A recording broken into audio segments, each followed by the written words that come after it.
వచ్చే రోజునికి 1,68,000 నా pay slip ఉంది.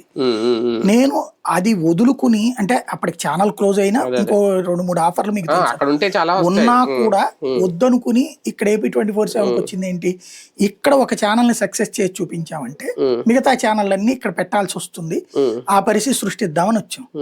తీరా చూస్తే ఏమైంది, ఆ ఛానల్ ఏడాది తిరిగేటప్పటికి 1.5 మూతపడిపోయింది. సీన్ కట్ చేస్తే ఇంకొక ఛానల్ ఎవరు ఇక్కడికి రాలేదు. నేను ఆ రోజు నుంచి ఇక్కడే ఉన్నా, మధ్యలో వెళ్ళి చేసిన మాక్సిమం ఇక్కడే ఉన్నా. నేను ఇప్పుడు ఒక నెట్వర్కే నడుపుతున్నా. నాకేమన్నా 2 ఎకరాల ల్యాండ్ ఇచ్చి నువ్వు నెట్వర్క్ నడిపాయని ఒప్పుకుంటుందా గవర్నమెంట్? ప్రోత్సహిస్తుందా నన్ను గవర్నమెంట్? లేదే. ఇప్పుడు నేను మళ్ళీ నెల నెల పన్ను కడుతున్నానే, GST కడుతున్నానే, ఇన్కమ్ ట్యాక్స్ కడుతున్నానే. నేను ఎందుకు చెప్తున్నాను, నేను అక్కడ ఉంటే అక్కడికి వెళ్తుంది అక్కడ గవర్నమెంట్, ఇక్కడ వల్ల ఇక్కడ గవర్నమెంట్ ఈ నేను స్టేట్ డివిజన్ అవ్వగానే నేను ఇక్కడ అడ్రస్ కి మార్చేసాను. ఇది ఎందుకు, నా స్టేట్ కి నా డబ్బులు వెళ్ళాలి అన్నటువంటి. అలాంటిది మీరు ఎవరిని ప్రోత్సహిస్తున్నారు?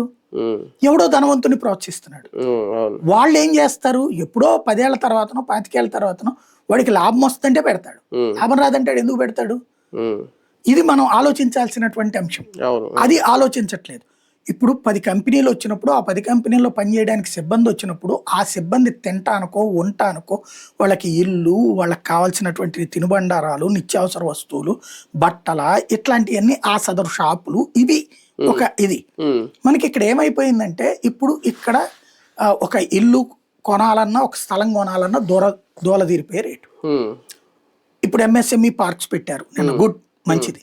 బట్ దాంట్లో ఎవరు ప్రోత్సహిస్తారు? ఇవాళ హైదరాబాద్ మనం గనక సీరియస్ గా కాన్సన్ట్రేట్ చేయాలంటే వీళ్ళకి అందరి ఆస్తులు తెలంగాణలో ఉన్నాయబ్బా.